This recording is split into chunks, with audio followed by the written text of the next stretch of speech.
வணக்கம் மக்களே! Welcome to the channel. நான் ஸ்ரீனி பிரபாகர். இன்னைக்கு நம்ம கூட அக்கா சுவாதி பிரபா ஜாயின் பண்ணியிருக்காங்க. வணக்கம். ஹலோ. இன்னைக்கு நம்ம என்ன படம் பார்க்க போறோம் அப்டின்னா, நம்ம லாலேட்டனோட சித்திரம்ங்கிற ஒரு மூவி. ஓகே கைஸ் எல்லாம் பார்ட் 1, பார்ட் 2 பார்த்திருப்பீங்கன்னு நெனைக்கிறேன். பார்க்காதவங்களுக்கு டிஸ்கிரிப்ஷன்ல லிங்க் குடுத்துருக்கேன். போய் பாருங்க. இப்போ நம்ம பார்ட் 3க்குள்ள போயிரலாம். போயிரலாமாக்கா? எஸ்.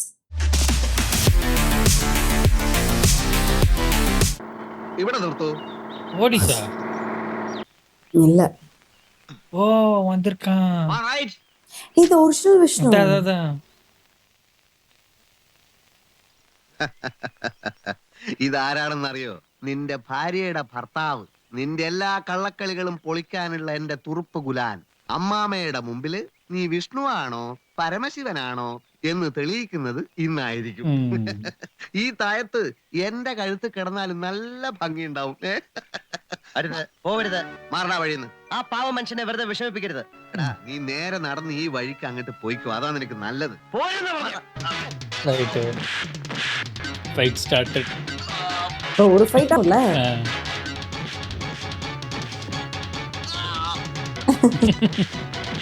சவுண்ட் பத்தியா? டிஷும் டிஷும் டிஷும் டிஷும்.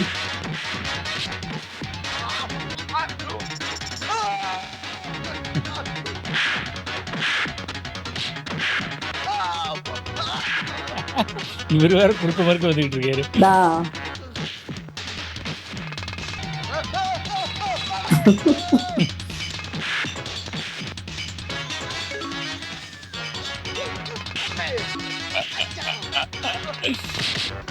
അവനെ വിടില്ലേ, ഞാനിപ്പോ വരാം.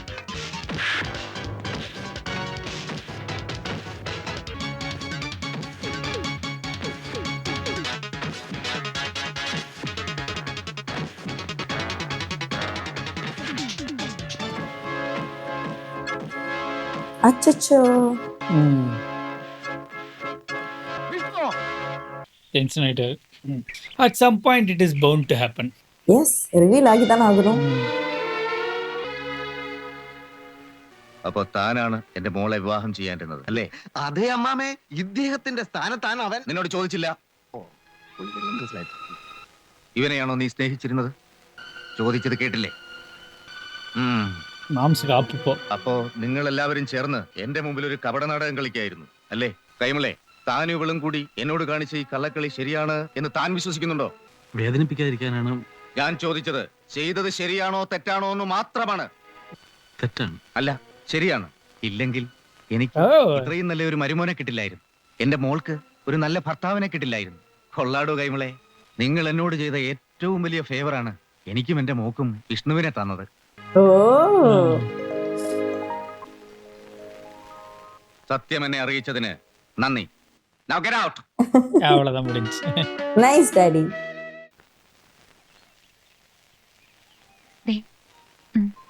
ദൈവം ഇല്ല എന്നൊന്നും പറയരുത്. ജീവിതത്തിൽ എല്ലാ സുഖവും നഷ്ടപ്പെട്ടു എന്ന് കരുതി എനിക്ക് വിഷ്ണുവിനെ തന്നത് ഈ അമ്മയാണ്. പ്രാർത്ഥിച്ചോളൂ, നമുക്ക് നല്ലതേ വരൂ. വരൂ, ഒരു പ്രദക്ഷിണം വെച്ചിട്ട് പോവാം.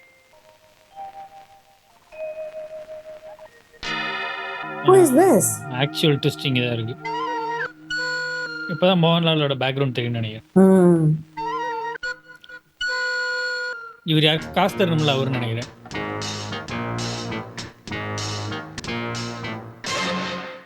பயப்படுறாரு. என்ன ஒய்ஃபை விட்டுட்டு வர்றாரு? Okay, something serious.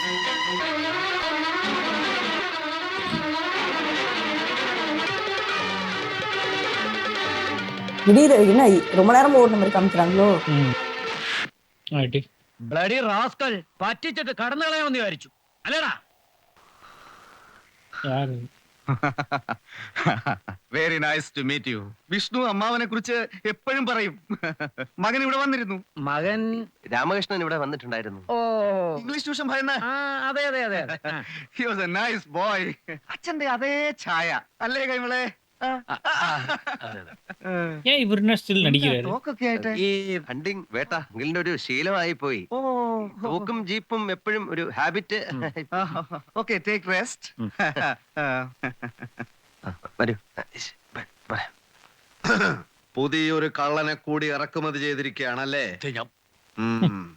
இதுக்கு மேல அவரு தம்புரானார் வாய்ப்பு இல்லைல்ல? இன்னமும் ட்ரை பண்ணிட்டு இருக்காரு. ഒന്നൊഴിക്കുമ്പം മറ്റൊന്ന്. വധശിക്ഷയ്ക്ക് വിധിക്കപ്പെട്ടൊരു കൊലയാളിയാണ് നീ. ഓ ഓ. നോ. ഇനി 5 ദിവസം കൂടിയേ നിനക്ക് ജീവിതത്തിൽ ബാക്കിയുള്ളൂ. 15-ാം തീയതി കാലത്ത് കൃത്യം 5:40 നിന്റെ വധശിക്ഷ നടപ്പാക്കും. ജീവിക്കാനുള്ള കൊതി കൊണ്ടല്ല സാർ, ഈ സൗകര്യങ്ങൾ ഉപേക്ഷിച്ചിട്ട് പോകാനുള്ള മടി കൊണ്ടുമല്ല. 4 ദിവസം, 4 ദിവസം, 4-ാമത്തെ ദിവസം 14-ാം തീയതി അദ്ദേഹം തിരിച്ചു പോകും. അതുവരെ മാത്രം. I am suspended because of you. അറിഞ്ഞുകൊണ്ട് ഞാൻ എങ്ങനെയാ ഒരു കുറ്റവാളിക്ക് കൂട്ടു നിൽക്കുന്നത്? ഞാൻ സൂപ്രണ്ടായിരുന്ന ഒരു ജയിലിൽ നിന്നും ഒരു കുറ്റവാളിയും രക്ഷപ്പെട്ടിട്ടില്ല. നീയും രക്ഷപ്പെടില്ലായിരുന്നു. நான் ஷூ பார்க்கும்போதே நினைச்சேன். ഞാൻ വിധിച്ച് ഒരുവന് കൊടുക്കാവുന്നതിൽ കൂടുതൽ സ്വാതന്ത്ര്യം നിനക്ക് ഞാൻ തന്നു. അതാ എനിക്ക് പറ്റിയ തെറ്റ്. ഞാൻ എല്ലാം പറഞ്ഞില്ലേ സാർ, ഒരാളെ കൊന്നിട്ടെങ്കിലും എനിക്ക് വേണ്ട കാശുണ്ടാക്കാൻ കഴിഞ്ഞിരുന്നെങ്കിൽ ഞാൻ ഇങ്ങോട്ട് വരില്ലായിരുന്നു. ആരുമില്ലാത്ത എനിക്ക് മനസ്സ് നിറയെ സ്നേഹം തന്ന ആളാണ് അദ്ദേഹം. ഈ അവസാന ദിവസങ്ങളിൽ ഇങ്ങനെ ഒരു സത്യം അറിഞ്ഞാൽ അദ്ദേഹം ആകെ തകർന്നു പോകും. മരിക്കുന്നതിന് മുൻപ് ഇങ്ങനെയെങ്കിലും ഒരു നന്മ ചെയ്യാൻ സാറിനെ അനുവദിക്കണം. സാറിനെ വിശ്വസിക്കണം. സത്യം, ഞാൻ വരാം. നിന്റെ എല്ലാ കഥകളും അറിയാവുന്ന ഞാൻ നിന്നെ അവിശ്വസിക്കുന്നില്ല. മരണശിക്ഷയ്ക്ക് വിധിക്കപ്പെട്ട ഒരുവന്റെ അവസാനത്തെ ആഗ്രഹം നടത്തി കൊടുക്കേണ്ടത് ഒരു ജയിൽ സൂപ്രണ്ടിന്റെ ഡ്യൂട്ടിയാണ്. ഒരു നല്ല ഉദ്ദേശത്തിനായതുകൊണ്ട് ഞാനത് അനുവദിക്കും. പക്ഷേ ഈ 4 ദിവസം എന്റെ സമ്മതമില്ലാതെ ഈ വീട് വിട്ടിറങ്ങാൻ നിനക്ക് അനുവാദമില്ല. എല്ലാം ഞാൻ അറിഞ്ഞുകൊണ്ടായിരിക്കണം. സമ്മതിച്ചു സാർ, എല്ലാം ഞാൻ സമ്മതിച്ചു.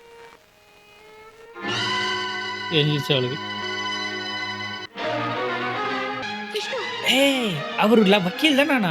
ம். They can help him out. பாப்போம். ഞാൻ കേട്ടതൊക്കെ ശരിയാണോ വിഷ്ണു? ഞാൻ കേട്ടതൊക്കെ ശരിയാണോ എന്ന് വിഷ്ണു പ്ലീസ് ടെൽ മീ. അതെ, Shit. ഞാനൊരു ഫ്രീലാൻസ് ഫോട്ടോഗ്രാഫർ ആയിരുന്നു. എന്റെ ഒരു സുഹൃത്തിന്റെ அப்போவே ஃப்ரீலான்ஸ் போட்டோகிராஃபி. அதான். ഒരു മാഗസീന്റെ മുഖചിത്രത്തിന് വേണ്ടി കുറെ ചിത്രങ്ങൾ എടുക്കാനാണ് ഞാൻ പോയത്. അവിടെ വെച്ചാണ് ഞാൻ രേവതിയെ ആദ്യമായി കണ്ടത്. അവളുടെ ചിത്രങ്ങൾ എന്റെ ചിത്രം. ക്യാമറയിലല്ല പതിഞ്ഞത്, എന്റെ കണ്ണുകളിൽ, ஓ இவரோட ஃபர்ஸ்ட் லவ் போல. എന്റെ ഹൃദയത്തിൽ, ஓ. എന്റെ മനസ്സിലെ ഒരു കൊച്ചു ചില്ലുകൂട്ടിൽ അവളെ കുറിച്ചുള്ള എന്റെ സ്വപ്നങ്ങളുടെ ചിത്രങ്ങളെല്ലാം ഞാൻ സൂക്ഷിച്ചു വെച്ചു.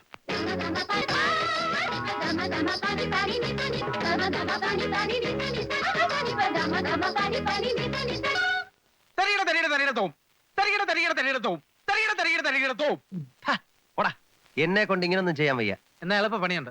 ഈ ടൈപ്പ് മതിയോ?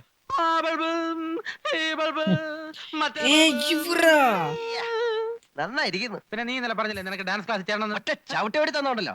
അഴുക്ക പറ്റേ, ഇന്നലെ കണ്ട വിസ്കിയും ബ്രാൻഡിയും ഒക്കെ എന്റെ ചെലവി വാങ്ങി നീ മോന്തിയപ്പോ എന്താ പറഞ്ഞത്? നീ നിന്റെ തന്തപ്പടിയോട് പറഞ്ഞ് എന്നെ പെണ്ണുങ്ങളുടെ കൂടെ, മനസ്സിലായല്ലോ, പെണ്ണുങ്ങളുടെ കൂടെ ഡാൻസ് പഠിപ്പിക്കാന്ന്. എന്നിട്ട് ഇപ്പൊ ഊരാൻ നോക്കിയാണല്ലോ അടിച്ചതിന്റെ സിൽവർ ഇളകികളെ. ഞാൻ അച്ഛനോട് പറഞ്ഞു നോക്കി, നിന്നെ വേണമെങ്കിൽ പ്രത്യേകം പഠിപ്പിക്കാന്ന് പറഞ്ഞു. അതിനെന്റെ പട്ടി വരും. ആ എങ്കിൽ പട്ടി വിളിച്ചോണ്ടാ. നിന്നെ വിശ്വസിച്ച് എന്നെ വേണം തല്ലാൻ. ഇന്നലെ കുറിച്ച് കളിന്റെ കാശി. അല്ല നിനക്ക് എന്താ ഇപ്പൊ പുതിയൊരു കമ്പം? ഞാനൊരു സത്യം പറയട്ടെ, എന്തത്? എനിക്ക് ഡാൻസ് ഒന്നും പഠിക്കണ്ട. നീ എനിക്കൊരു ഉപകാരം ചെയ്താ മതി. അങ്ങനെ വഴിക്കുവാ. നീ ഹംസത്തെ പറ്റി ഏത് കേട്ടിട്ടുണ്ട്? ഹംസ? ഹംസയല്ല, ഹംസം, നളചരിതത്തിലെ ഹംസം. ഈ ദൂതുമായിട്ട് ഇങ്ങനെ പറഞ്ഞു ചെല്ലുന്നത്, അതുപോലെ ഒരു ഹംസമായിട്ട് നീ മാറണം. എന്നിട്ട് എന്റെ ഈ ദൂതുമായി നീ ഇങ്ങനെ ഡാൻസ് ക്ലാസ്സിൽ പറന്ന് ചെല്ലണം. എന്നിട്ട് ഈ ദൂത് അവളുടെ കയ്യിൽ കൊടുക്കണം. എന്റെ ഹംസത്തിന് തൊള്ള നിറച്ച് ഞാൻ കള്ളു വാങ്ങിച്ചു തരും. ചുരുക്കത്തിൽ പറഞ്ഞ എങ്ങനെയുണ്ട്? അസലായിട്ടുണ്ടല്ലേ? ഞാൻ സ്വപ്നം കണ്ടിരുന്ന എന്റെ ഡ്രീം ഗേളിന്റെ മുഖത്തിന് ഇതേ ഛായയായിരുന്നു. Oh, hello, she is not എന്തെങ്കിലും ഒന്ന് interested. പറഞ്ഞിട്ട് പോണം. എന്താ ഇത്ര വലിയ സീരിയസ്? ഇങ്ങനെ ചങ്കി കുത്തുന്ന തരത്തിലങ്ങ് പോയാലോ? ദേ, വളച്ചു കെട്ടുന്നൊന്നുമില്ല. എന്നെ ഇഷ്ടമാണെങ്കിൽ അങ്ങ് പറ, തന്നെ ഞാൻ കെട്ടിക്കോളാം. Oh, ശരി, തനിക്ക് വിരോധമില്ലെന്ന് പറഞ്ഞാൽ മതി. എന്താ കൊച്ചേത്? എന്ത് ചോദിച്ചാലും താളം പിടിച്ച് കാണിക്കുക. അല്ല, എനിക്ക് അറിഞ്ഞൂടാത്തോണ്ട് ചോദിക്കുക, തന്നെ കളിയാക്കുകയാണോ?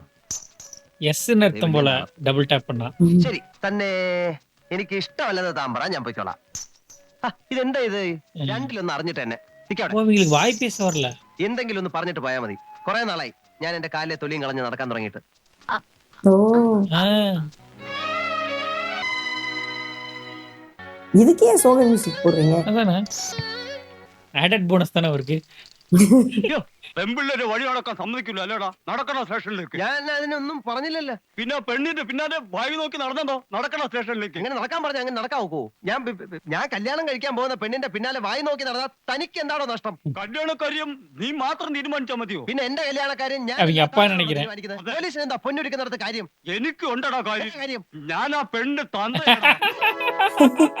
വർമ്മ സാർ പറഞ്ഞതെല്ലാം ശരിയാണോടാ? ചെവി കേട്ടോടാ നിനക്ക്? ശരിയാണ്. ഒരു ഹെഡ് കോൺസ്റ്റബിളിനെ വർമ്മ സാർ എന്ന് വിളിക്കണമെങ്കിൽ ആ മനുഷ്യനെ ഞാൻ എത്രമാത്രം റെസ്പെക്ട് ചെയ്യുന്നു നീ മനസ്സിലാക്കണം. ഞങ്ങൾ എല്ലാ പോലീസുകാരും ബഹുമാനിക്കുന്ന ഒരു വലിയ മനുഷ്യനായി ഇദ്ദേഹം. പക്ഷേ ഇന്ന് അദ്ദേഹത്തിന്റെ നില വളരെ കഷ്ടമാണ്. ഒരു മകനുള്ളതിന്റെ കാര്യം പറയാതിരിക്കാൻ ഭേദം. മകളാണെങ്കിൽ പാവം ഒരു മിണ്ടാപ്രാണി. റിട്ടയർ ചെയ്യാൻ ഇദ്ദേഹത്തിന് 1 മാസമേ ഉള്ളൂ. ആകെയുള്ള സ്വത്ത് ആ പെണ്ണും അല്പം അഭിമാനവും മാത്രമാണ്. അതും കൂടെ തൊലയ്ക്കാനാണോ ഇറങ്ങി പുറപ്പെട്ടിരിക്കുന്നത്? അല്ല സാർ. പിന്നെ നിനക്ക് അവളെ ഇഷ്ടമാണോ? അത് പറടാ. എനിക്ക് അറിഞ്ഞൂടാ. അറിഞ്ഞൂടെ? ഇഷ്ടമാണെന്നാണല്ലോ അവള് പറഞ്ഞത്. ഓ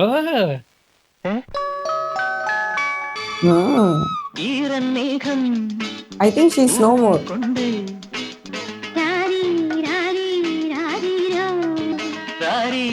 என்ன நடந்துச்சு? ഒരു ദിവസം രാത്രി ഞാൻ വീട്ടിൽ ഓ വന്നപ്പോൾ നോ. വീട്ടിനുള്ളിൽ ഒരാളുടെ നിഴൽ അവളുമായി നിൽക്കുന്നത് ജനലിലൂടെ ഞാൻ കണ്ടു. ആരായിരുന്നു എന്ന് ഞാൻ എത്ര ചോദിച്ചിട്ടും അവൾ ഉത്തരം പറഞ്ഞില്ല. പലരും എന്റെ വീട്ടിൽ ഞാൻ ഇല്ലാത്തപ്പോൾ ഒരു ചെറുപ്പക്കാരനെ കണ്ടതായി പറഞ്ഞു. മറ്റൊരു ദിവസം ഞാൻ വന്നപ്പോൾ അവളോടൊപ്പം അവനെ ഞാൻ കണ്ടു. അവൻ എന്നെ കണ്ടപ്പോൾ എന്റെ മുന്നിൽ നിന്ന് ഓടി രക്ഷപ്പെടാൻ ശ്രമിച്ചു. What?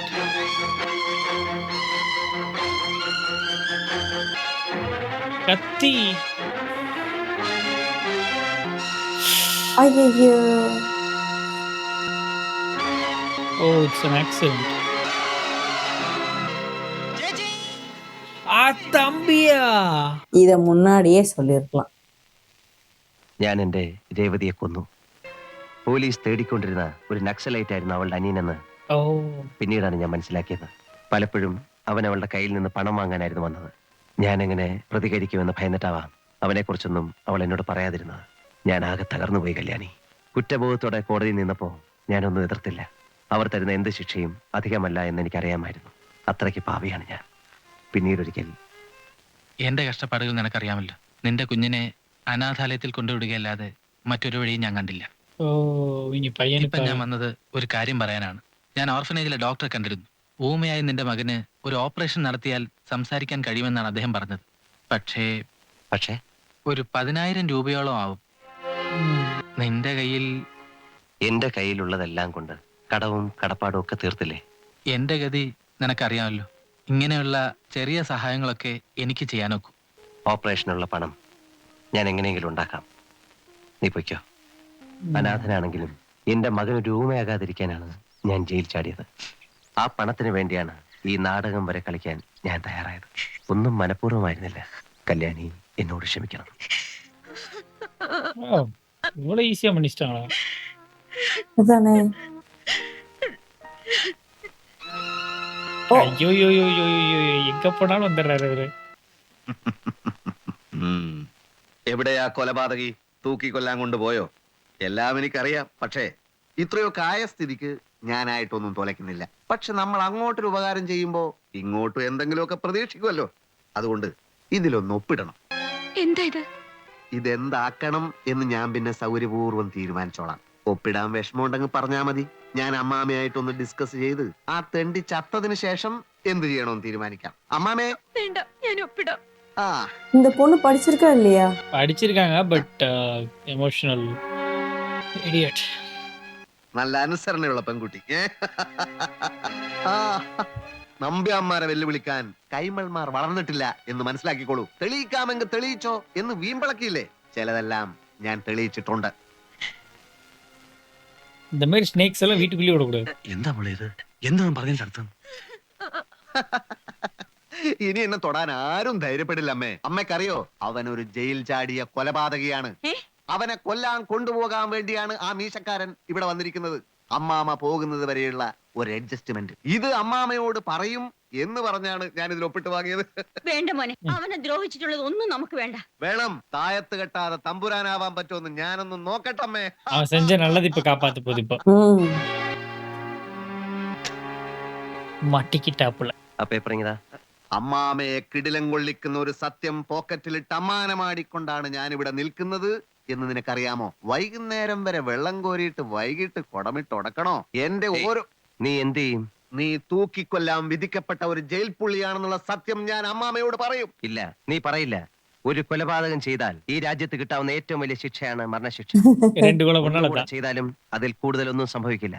എന്ന് വെച്ചാൽ അദ്ദേഹം ഇവിടെ നിന്ന് പോകുന്നതിന് മുമ്പ് ഇതറിഞ്ഞാൽ എങ്ങനെ ആര് പറഞ്ഞാലും ആ നിമിഷം തന്നെ ഞാൻ കൊല്ലും. എന്നിട്ടേ ഞാൻ പോവും. നഷ്ടപ്പെടാൻ എനിക്ക് ഒന്നുമില്ലെന്നറിയാമല്ലോ. കീറാത് കീറാൻ.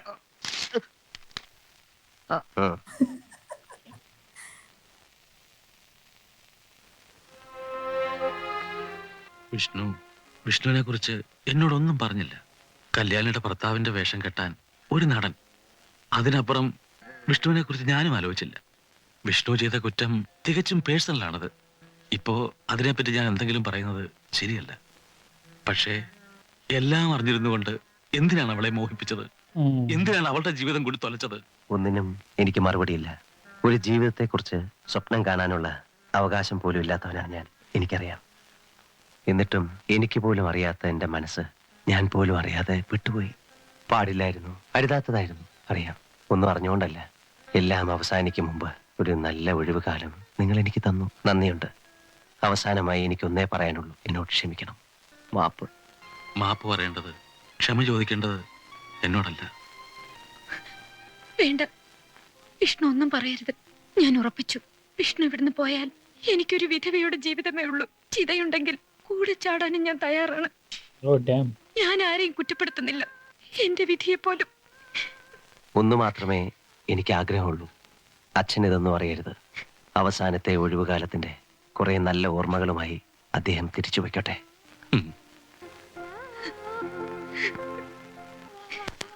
മറക്കണം, എല്ലാം മറക്കണം. കഴിയോ എനിക്ക്? വിഷ്ണുവിന് തോന്നുന്നുണ്ടോ? ഒന്നും ആശിക്കാതെ അവസാനം വരെ തമ്മിൽ കാണാതെ പിരിഞ്ഞിരിക്കാനും ഞാൻ ഒരുക്കമാണ്. പക്ഷെ കുറെ കാലം കൊണ്ട് ജീവിക്കാൻ അതിനുള്ള സമയം പോലും വിഷ്ണുവിനില്ലല്ലോ.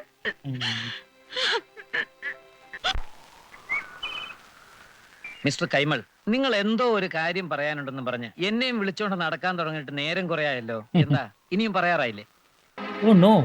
എനിക്ക് പറയാനല്ല, ചെയ്യാനാ ഉള്ളത്. കൈമൾ, നിങ്ങളുടെ തോക്ക് തന്നെ ഞാൻ മോഷ്ടിച്ചതാണ്. നിങ്ങളെ കൊല്ലാൻ, എന്റെ വിഷ്ണു മരിക്കാതിരിക്കാൻ.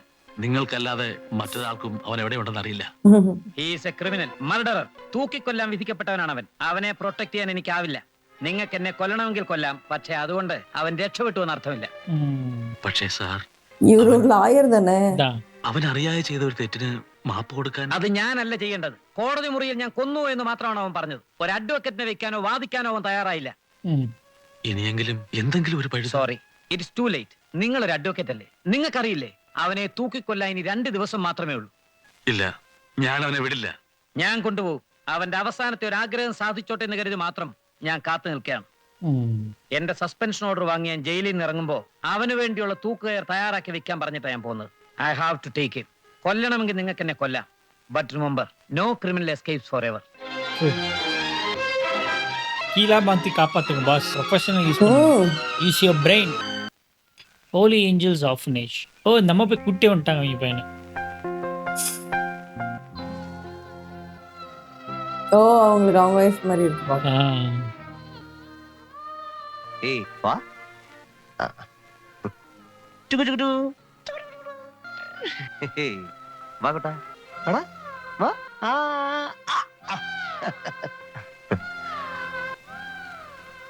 ഞാനൊരു മുത്തശ്ശി കഥ കേട്ടിട്ടുണ്ട്. മരിച്ച മനുഷ്യരുടെ ആത്മാക്കൾ ആകാശത്ത് നക്ഷത്രങ്ങളായി ഉദിക്കുമെന്ന്. അവരെ കാണാൻ മോഹിക്കുന്നവർ ആകാശത്തേക്ക് നോക്കിയാൽ നക്ഷത്രങ്ങൾ കണ്ണു ചിമ്മി കാണിക്കും. എന്റെ മോന് മിണ്ടാനായാൽ ഇവൻ ഇവന്റെ അച്ഛനെ കുറിച്ച് ചോദിച്ചാൽ ഈ കള്ളക്കഥ പറഞ്ഞെങ്കിലും കല്യാണി എന്റെ മോന് അവന്റെ അച്ഛനെ കാണിച്ചു കൊടുക്കണം. എന്റെ മോനെന്ന് പറയണ്ട, നമ്മുടെ മോനാണ്.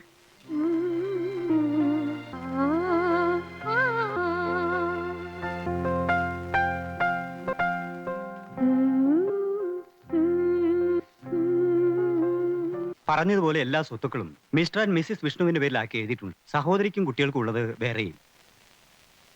വിഷ്ണു, നിങ്ങൾ ഇനി ഇവിടെ നിന്ന് എങ്ങോട്ടും പോണ്ട. ജോലിയെല്ലാം രാജിവെച്ചിട്ട് സുഖമായിട്ട് ഇവിടെ കഴിയാം. കൈമളെ, തനിക്ക് ഞാൻ എന്താടോ തരേണ്ടത്? ഒന്നും വേണ്ട. അണ്ണൻ നിറഞ്ഞ മനസ്സോടെ സന്തോഷമായിട്ട് പോകുന്നത് കണ്ടാ മതി. എന്നാ നിങ്ങൾ എനിക്ക് അവസാനമായി ഒരു സഹായം കൂടി ചെയ്യാം. എന്താ? നമുക്കൊന്ന് കൂടണം. ഇന്ന് രാത്രി ഒരിക്കലും മറക്കാത്ത വിധം നമുക്കൊന്ന് കൂടണം. പാട്ടാ? I think so.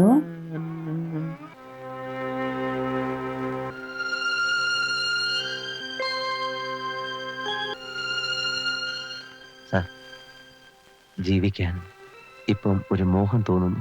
അതുകൊണ്ട് ചോദിക്കുക. എന്നെ കൊല്ലാതിരിക്കാൻ പറ്റുമോ?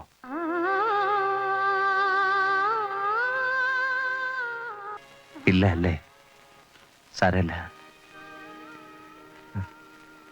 താനെന്താടോ എന്നെ യാത്ര അയക്കാൻ വരുന്നില്ല എന്ന് പറഞ്ഞത്? വല്ലാത്ത തലവേദന. പിന്നെ മോളും മരുവനും ഒക്കെ ഉണ്ടല്ലോ കൂടെ. അണ്ണൻ സന്തോഷമായിട്ട് പോയി വരണം. ഇനി എന്നാടോ തന്നെ ഒന്ന് കാണുക? അണ്ണൻ എന്നെ കാണണം തോന്നുമ്പോ വിളിച്ചാൽ മതി. അപ്പ ഞാൻ പറഞ്ഞെത്തില്ലേ. ശരി, തന്നോട് ഞാൻ യാത്ര പറയുന്നില്ല. ഓക്കെ, വരട്ടെ സുഭദ്രേ. ഞാൻ പോവുകയാണ്. തടയാൻ എനിക്ക് കഴിയില്ലല്ലോ വിഷ്ണു. നല്ലത് വരട്ടെ എന്ന് പറയാൻ പോലും അധികം ഇവിടെ നിന്ന് എന്നെ തളർത്തരുത്, എന്നെ കരയിക്കരുത്. പൊക്കോളൂ.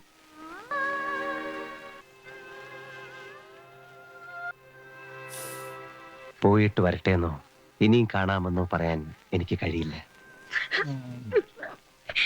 ഞാൻ പോകുന്നു. அதை எடுத்து வச்சிருக்காரு போல இருக்கு.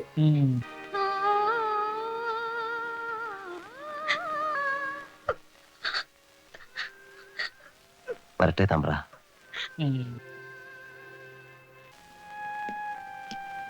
മോനെ, ഞാൻ പോവാണ് നിറഞ്ഞു തുളുമ്പുന്ന ഒരു മനസ്സോടെ.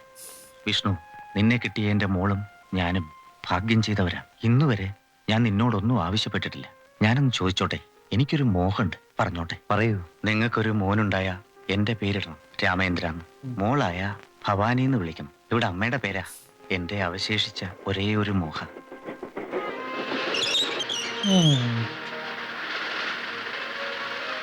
വരട്ടെ, വരട്ടെ മോളെ. Good bye.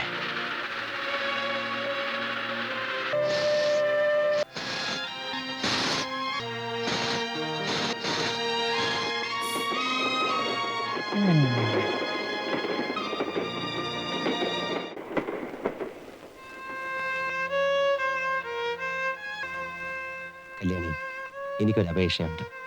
എൻ്റെ മോനെ, അല്ല നിന്റെ മോനെ നീ രാമേന്ദ്ര എന്ന് വിളിക്കണം. നമ്മുടെ രാമേന്ദ്രനെ നീ പൊന്നുപോലെ വളർത്തണം. കരയണ്ട, ഞാൻ നിന്നെ വിട്ട് എങ്ങും പോകുന്നില്ല. നാളെ മുതൽ ആകാശത്തെ ഒരു പുതിയ നക്ഷത്രം ഞാനായിരിക്കും. ഞാൻ അവിടെ നിന്ന് എന്നും നിന്നെ കാണും. വിഷ്ണു, സമയായി, ഞാൻ പോട്ടെ. നാളെ വെളുക്കും വരെ ഓർമ്മിക്കാൻ കുറെ മനോഹരമായ ദിവസങ്ങൾ എനിക്ക് സമ്മാനിച്ച എൻ്റെ കല്യാണിക്കുട്ടി. ഫോർമാലിറ്റി ആണോ? അല്ല, നിന്നോട് യാത്ര പറയേണ്ടത് മാത്രം എങ്ങനെയാണെന്ന് എനിക്കറിയില്ല കല്യാണിക്കുട്ടി. എനിക്കും. വിഷ്ണു,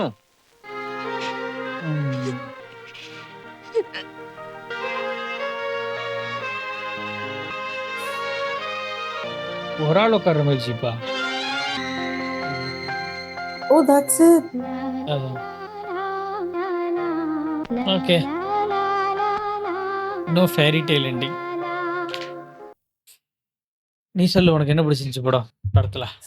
எனக்கு என்ன பிடிச்சிருந்ததுன்னா, எனக்கு வந்து மூவில ஒரு 70% ரொம்ப ரொம்ப பிடிச்சிருந்தது. பிகாஸ் அது வந்து இப்போ கூட பயங்கர ட்ரெண்டிங் கான்செப்ட். இப்ப நான் பர்சூட் ஆஃப் ஜேட்னு சொல்லிட்டு ஒரு நெட்ஃபிளிக்ஸ் சீரிஸ் பார்த்துட்டு இருந்தேன்னு சொன்னேன்ல, அதுலயும் இது மாதிரி தான். லைக் சிச்சுவேஷனால ஹஸ்பண்ட் அண்ட் ஒய்ஃப் ஆயிடுவாங்க, அதுக்கப்புறமேட்டு they will start liking each other. அது மாதிரி ஒரு ஸ்டோரி. ஓகே. இது பயங்கர ட்ரெண்டடா. இன்ஸ்டால இருந்து இப்போ நிறைய ரீல்ஸ் அது இதுன்னு ஸ்டோரிஸ் எல்லாம் போயிட்டு இருக்கு. பயங்கர ட்ரெண்டிங்கான ஒரு கான்செப்ட், ஹிட்டான ஒரு கான்செப்ட். பட் இது 88ல எடுத்திருக்காங்கன்னா நல்லா இருக்கு. லைக் 70% ஆஃப் த மூவி வந்து சூப்பரா போச்சு. செகண்ட் ஹாஃப் வந்து 88 மூவின்னு காமிச்சிட்டாங்க, கொஞ்சம் சென்டிமெண்டலா எடுத்துட்டு போய். அந்த செகண்ட் ஹாஃப் விட எனக்கு ஃபர்ஸ்ட் ஹாஃப் ஒரு 70% போர்ஷன் ரொம்ப பிடிச்சிருந்தது, நல்லா இருந்தது.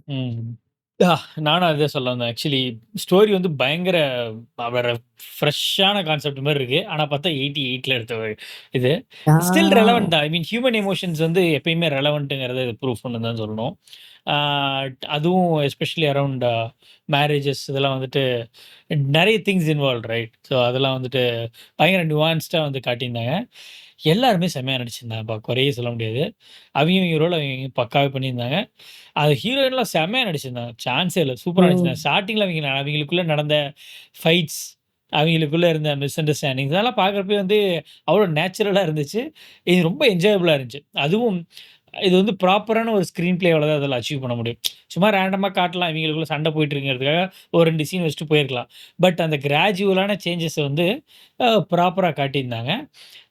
அதில் இன்வால்வ் ஆகிருக்க பீப்புள், அவங்க மாமாவாக நடிச்சிருந்தவராக இருக்கட்டும், பொண்ணோட அப்பாவாக நடிச்சிருந்தவராகட்டும், ஸ்ரீனிவாசன் நடிச்சிருந்த அந்த கேரக்டருமே இரிட்டபிள் கேரக்டராக இருந்தாலும் அந்த கேரக்டர் அப்படிதான் இருக்கணும் அப்படிங்கிற மாரி நல்லா பண்ணியிருந்தாரு. ஜஸ்டிஃபை பண்ணியிருந்தாரு.